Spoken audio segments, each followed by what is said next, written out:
C'est avec un profond sens du devoir et une vision claire pour l'avenir que je me présente aujourd'hui devant cette auguste assemblée.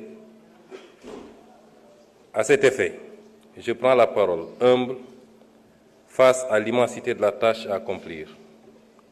À travers votre institution, je partage avec les 18 millions de Sénégalaises et Sénégalais vivant dans les villes, dans les campagnes et de la diaspora, la politique générale du gouvernement pour les 5 prochaines années, adossée à une doctrine et des principes de rupture systémique pour les 25 prochaines années.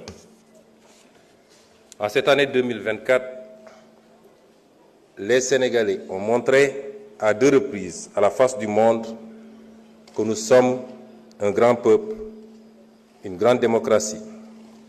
Beaucoup ont douté, mais les Sénégalais dans leur majorité ne l'ont jamais fait. Nous avons regardé l'avenir parce qu'il était synonyme d'espoir. Nous avons affronté les épreuves pour avancer. Avancer pour ne jamais sombrer.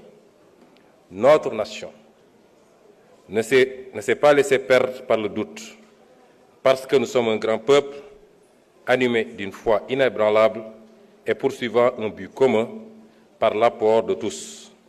Et ce but, c'est la construction d'un grand pays qui compte dans le concert des nations.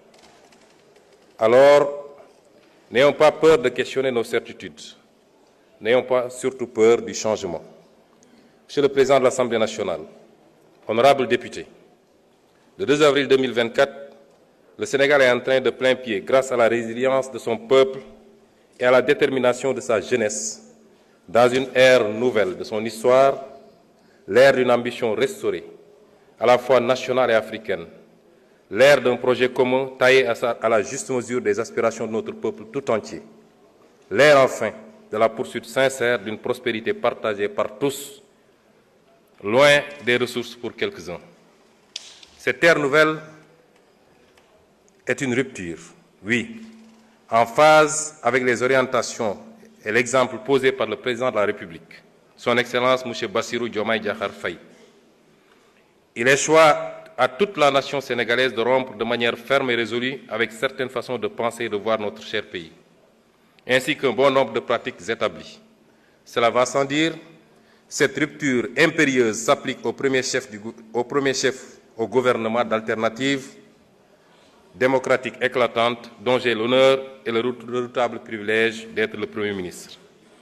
Je viens dès lors partager avec vous les principes, l'ambition et les orientations stratégiques du nouveau gouvernement, afin que nul n'ignore ce que nous voulons faire pour le Sénégal et comment nous le ferons. Le peuple sénégalais a voté de façon nette et massive pour le projet d'un Sénégal souverain, juste et prospère. Pour bâtir ce Sénégal du projet, il est impératif d'opérer une rupture d'une profondeur et d'une portée jamais vue dans notre pays. Jamais vue depuis notre accession à l'indépendance il y a 64 ans. En partant de la courbe plongeante de notre histoire. Le Sénégal d'hier, un pays modèle dans une Afrique conquérante, partie intégrante des grands empires et royaumes d'Afrique de l'Ouest du XIIe siècle à l'arrivée des premières puissances coloniales.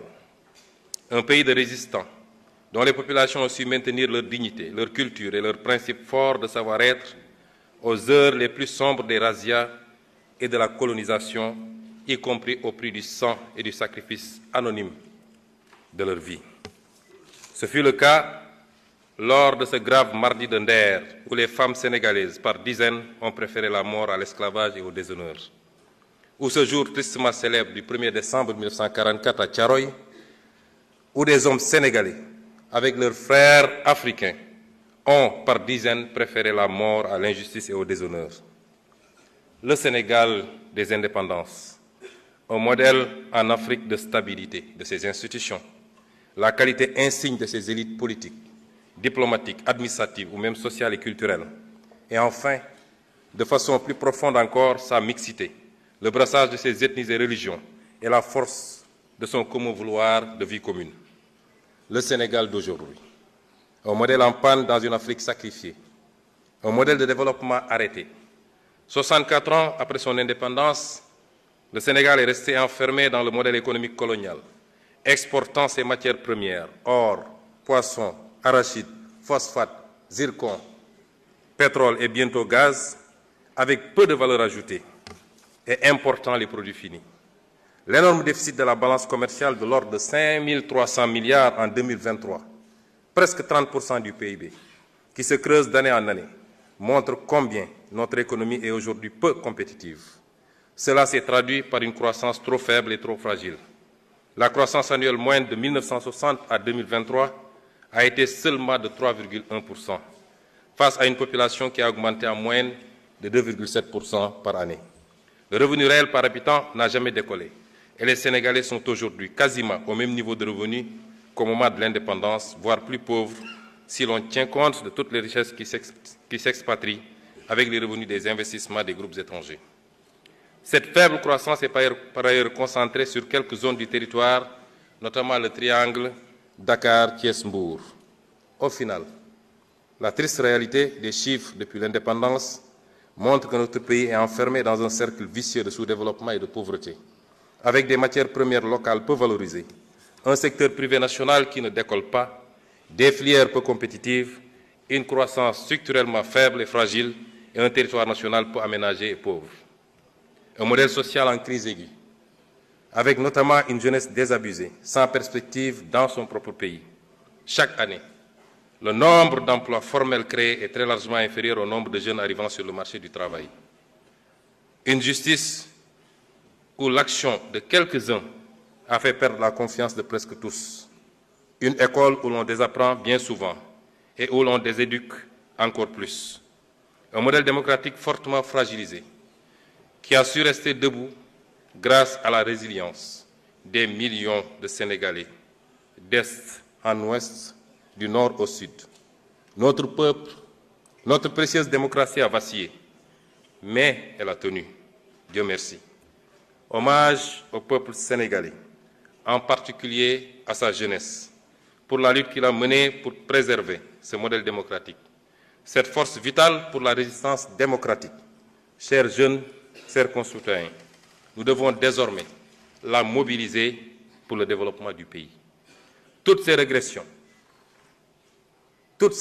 que je viens d'énumérer de notre pays s'illustrent de la manière la plus dramatique dans la situation que nous avons héritée. Quant à nos compatriotes de la diaspora, je salue une fois de plus leur apport inestimable à l'œuvre de construction nationale.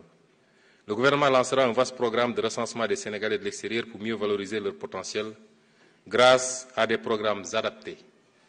Dans cette perspective, nous mettrons en place une haute autorité de la diaspora, un organe consultatif rattaché à la primature pour conseiller le gouvernement sur les questions touchant aux Sénégalais de l'étranger.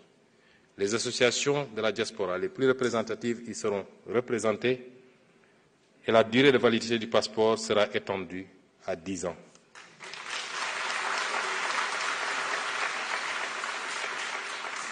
Le gouvernement nommera des magistrats de liaison dans certains postes au-delà de l'entrée judiciaire. Le magistrat de liaison prodiguera des conseils juridiques aux compatriotes tout en les aidant dans les procédures judiciaires. En outre, nous entendons créer les conditions de mise en place d'une banque de la diaspora.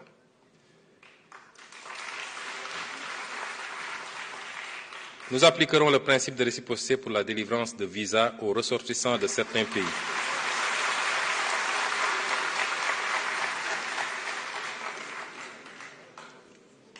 Nous appliquerons le principe de réciprocité pour la délivrance de visas aux ressortissants de certains pays qui l'exigent à nos ressortissants.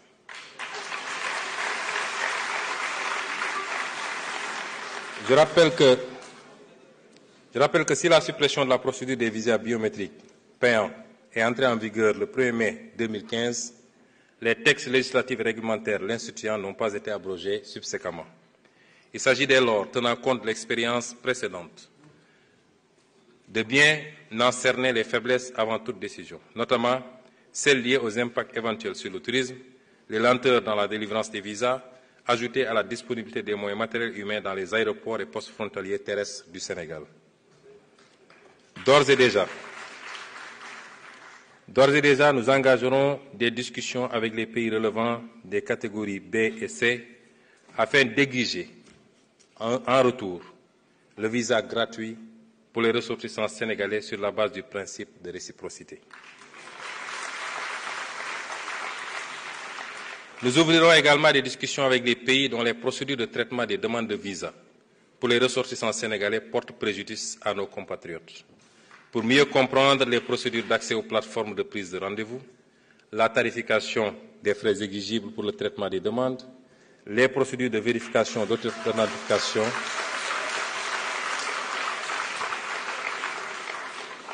la tarification des frais exigibles pour le traitement des demandes, les procédures de vérification d'authenticité et de transmission des documents d'état civil.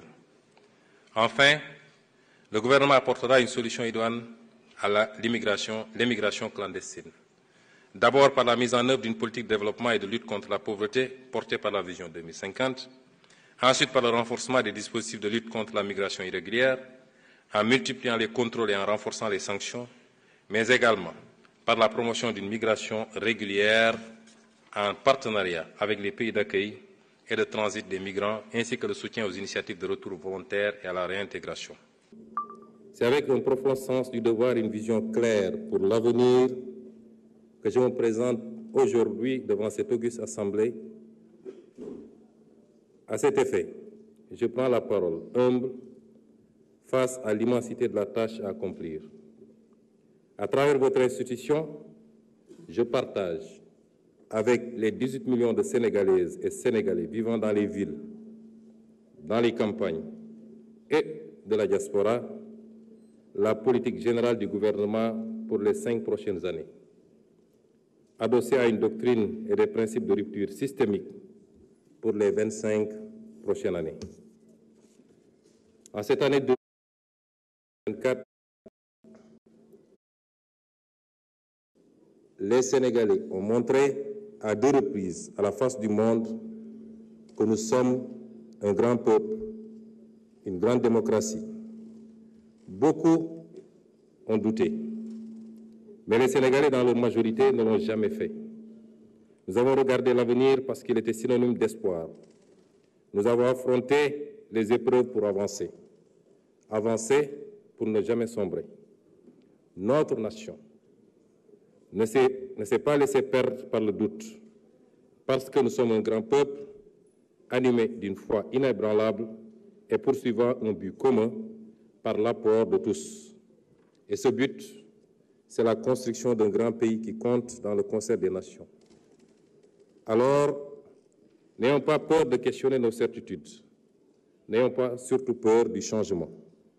Monsieur le Président de l'Assemblée nationale, honorables députés, le 2 avril 2024, le Sénégal est en train de plein pied, grâce à la résilience de son peuple et à la détermination de sa jeunesse, dans une ère nouvelle de son histoire, l'ère d'une ambition restaurée, à la fois nationale et africaine, l'ère d'un projet commun taillé à la juste mesure des aspirations de notre peuple tout entier, l'ère enfin de la poursuite sincère d'une prospérité partagée par tous, loin des ressources pour quelques-uns. Cette ère nouvelle est une rupture, oui, en phase avec les orientations et l'exemple posé par le président de la République, son Excellence M. Bassirou Diomaye Diakhar Faye. Il est choix à toute la nation sénégalaise de rompre de manière ferme et résolue avec certaines façons de penser et de voir notre cher pays, ainsi qu'un bon nombre de pratiques établies. Cela va sans dire, cette rupture impérieuse s'applique au premier chef au gouvernement d'alternative démocratique éclatante dont j'ai l'honneur et le redoutable privilège d'être le Premier ministre. La célébration du 80e anniversaire du massacre des tirailleurs sénégalais à Thiaroye, le 1er décembre 1944, a été l'occasion d'affirmer notre exigence de souveraineté dans le rétablissement des faits, tronqués, maquillés et cachés depuis 80 ans. Le non-renouvellement à l'expiration de son délai, le 17 novembre 2024, des accords de pêche qui lient le Sénégal à l'Union européenne marque également notre volonté unilatérale de défendre les intérêts de notre pêche artisanale, de notre armement national et de notre industrie locale de pêche. Concernant la souveraineté monétaire, de l'Union monétaire ouest-africaine. Notre gouvernement a eu des échanges avec la BCEAO sur l'état et les perspectives de mise en œuvre de la réforme du franc CFA. S'agissant de la souveraineté en matière de défense, le président de la République a annoncé la fermeture prochaine des bases militaires étrangères au Sénégal. De toutes les bases militaires au Sénégal. Enfin, pour ce qui est de la politique étrangère du Sénégal,